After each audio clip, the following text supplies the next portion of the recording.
Okay, this week I wanted to touch upon the subject of cult speak, as I've labeled it before in other videos. And I got the idea for calling it that based on, you probably already guessed it because I keep bringing it up, but 1984 and the word Newspeak.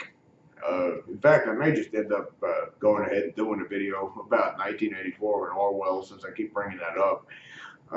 But I actually do have other historical interest outside of that one book, even though I keep touching upon it when I'm trying to talk about the cult. I mean, today I actually watched one of my favorite films, historically wise. It was called Barry Lyndon, uh, which to me was just really authentic 18th century portrayal right there. Though most of the people I've watched it with are usually bored to death by it. So I guess you gotta be a person who's interested in history to really get any entertainment value out of it. It is kind of dry. I mean, I guess would be the word that I would use for it. But it's for me, it was fascinating. I don't understand why. It was kind of like my favorite film of all time, which is The Name of the Rose, which is about a medieval mystery.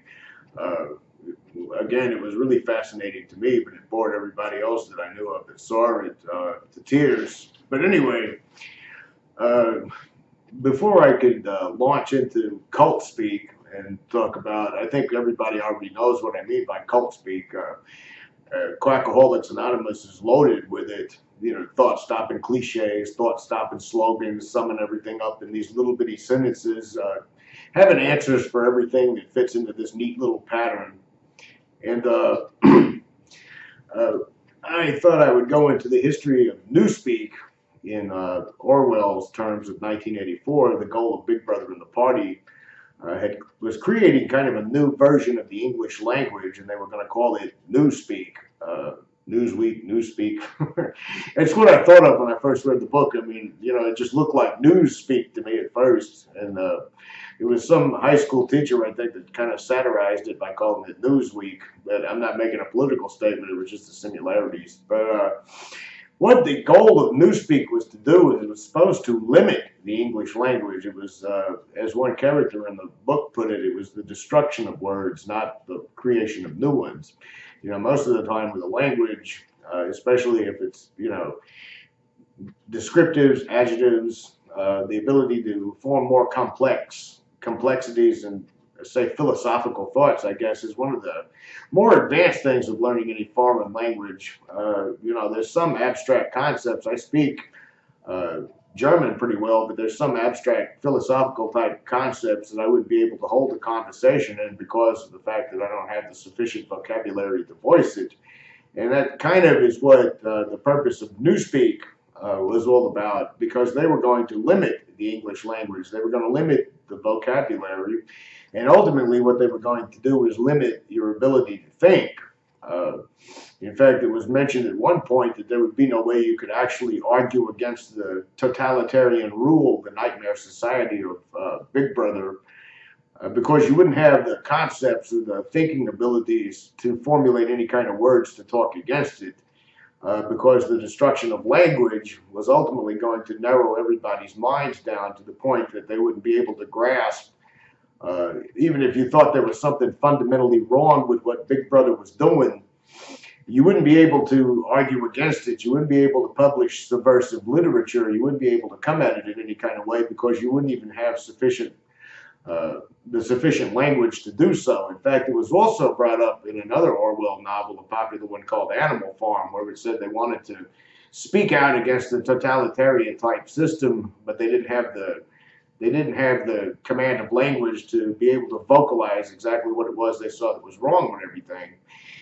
And I've noticed, in fact, what brought on this video, what gave me the idea to do it, was a comment I saw, and it wasn't directed at me. It wasn't even in a discussion I was a part of, but it was another discussion I saw online where somebody, when they mentioned the 95% failure rate of AA, their reply was, well, you know, the population has grown since the 1930s, and there's just a lot of hard drinkers that come in and out of the program now, and drug addicts that come in and out of the program now, and they're not required to have a spiritual experience to stop drinking, so they don't stay. Those are the ones who can quit on their own, and the rest are hardcore alcoholics, true alcoholics, and they die because they can't achieve the spiritual experience. Now, there's so much fundamentally wrong with that statement. I mean, a statement that idiotic.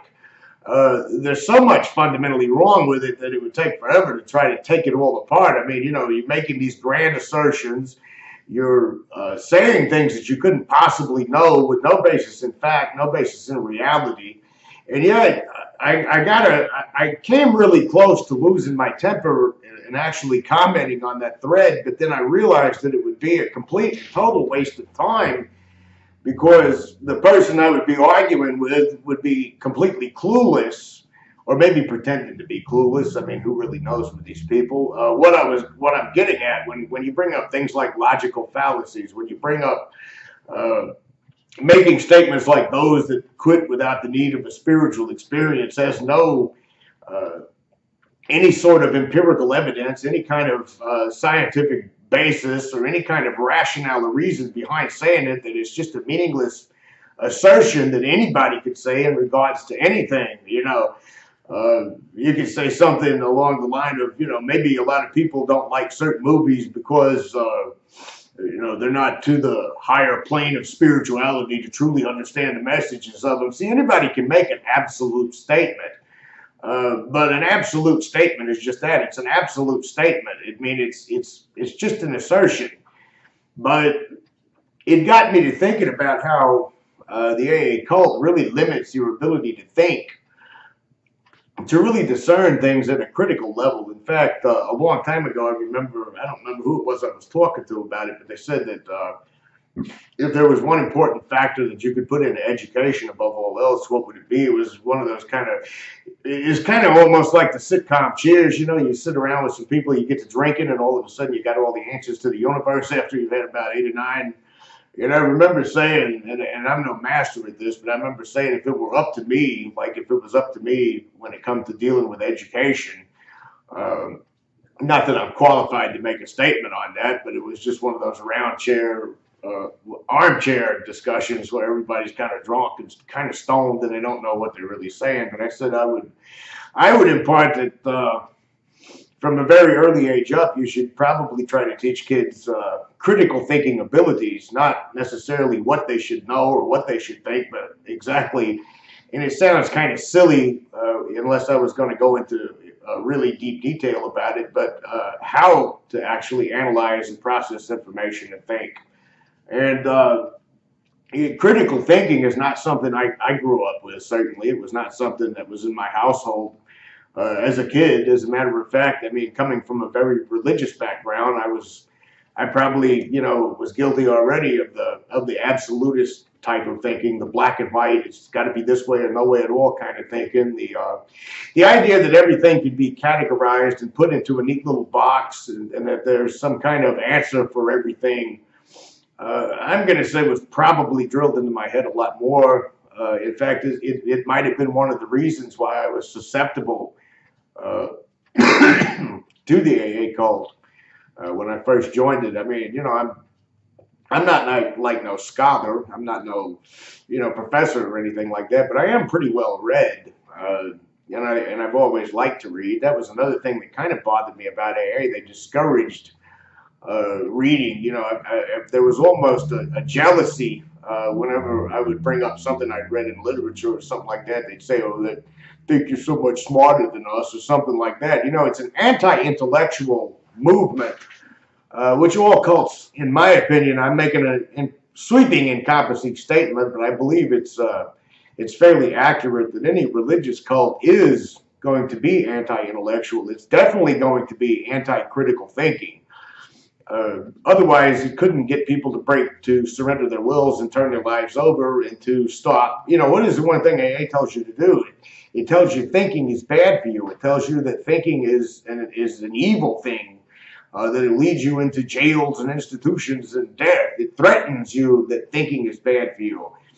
And it's one of their centralized dogmas. And like any good cult, it doesn't want you to think, because if you were able to think and you were able to critically analyze any situation, you would start to see how much, all these grandiose claims that it makes, and all these absolutist statements and all these logical fallacies, and pretending to know things it couldn't possibly know. I heard a guy one time use that to describe certain people with their radical ideas of faith. They're just pretending to know things they couldn't possibly know. Which you see a lot of that go on in AA. God's will for me today is to be in this meeting, drinking this coffee, and running my mouth incessantly about spirituality. Something that I have no idea what it is, but I know it gets me a lot of nods and it gets me a lot of attention, and I got a lot of sober time, so that's all I need to know. And it seemed to me like, I don't know I know you can recuperate from that type of thinking, that type of deprogramming. I'm not, some brilliant guy, and I managed to do it. I managed to do it.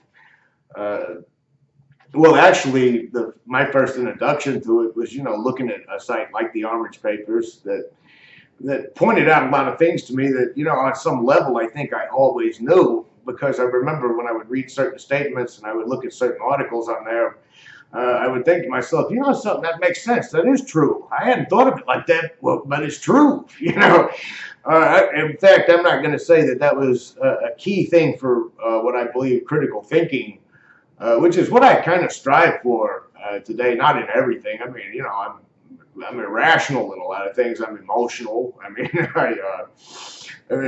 Italian too, so there's a lot that I can get away with by using that. I'm just joking, but when I started examining things with a kind of a critical thing, it was almost like, if you can take a step back from the picture and you can look at it without the emotional, reactionary, perpetually defensive stance that the cult seems to instill in people, then it all begins to make a little bit more sense. It's kind of like being away from the AA cult for a long time, like I've been, has helped me kind of distance myself from a lot of the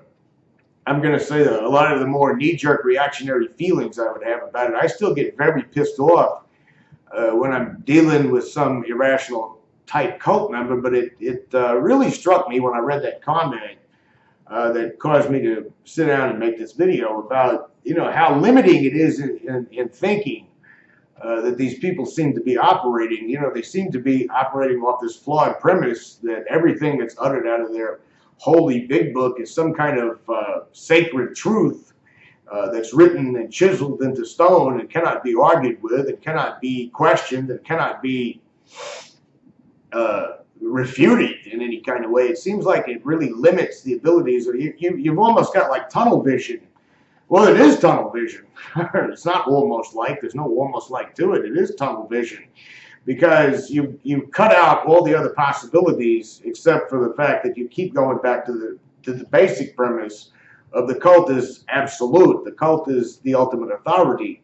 So you really are incapable of being able to look objectively at any evidence. You're incapable of being able to look at anything that slightly challenges that notion, because it totally upends, it totally pulls the rug out from under your feelings of reality when you're operating from this echo chamber-like existence of AA.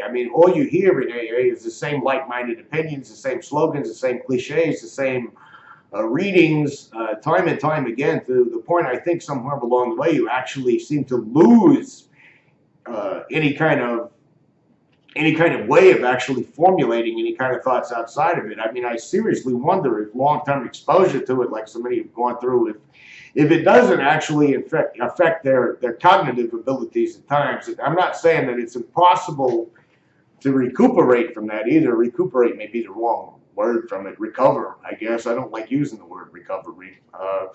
But to actually be able to throw all that to the side and step away from it. I've seen people that were in it for 2 and 3 decades. Guys with 30 years that have been able to walk away from it and effectively deprogram themselves from it. It's one of the reasons that I feel so passionately about it when people will say, well, there are some good things about AA. I guess you could say I'm not objective in that, because I don't really see that there's any way possible when you've got an authoritarian rule that pretty much breaks you as a person, that pretty much breaks your thinking, that pretty much breaks the way that any chance you have at having an objective reality towards looking at life in general. I don't see that there could be anything positive about that whatsoever. I mean, I've heard people use certain things like, well, I like the idea of quitting one day at a time. Well, you know, I did when I first got indoctrinated into the cult. You know, I thought that was kind of a relief to be able to say, you know, I'm only going to just quit today. But in retrospect now, after being away from a drink for a very long time and after being away from the cult for a very long time, I actually look at that as an unhealthy way to look at life. I don't look at it as being a good thing when you have to roll out of bed every morning and you have to think to yourself, well, I'm just not going to get drunk today no matter what. It reeks to me of a desperation, a perpetual desperation, and it seems like that's the state of mind that the cult wants you in. For what other reason would you keep continually coming back to it for the rest of your life, if not? Anyway, that's actually going to be a shorter video than usual. It's just a few of my thoughts on that subject, and of course, like all my videos, when I get done talking and I turn the camera off, then I'll remember about 3 or 4 things that I said that I was going to say. But if I do, I'll just save it for the next week, hopefully, if I don't get too busy with work and all. So until next time.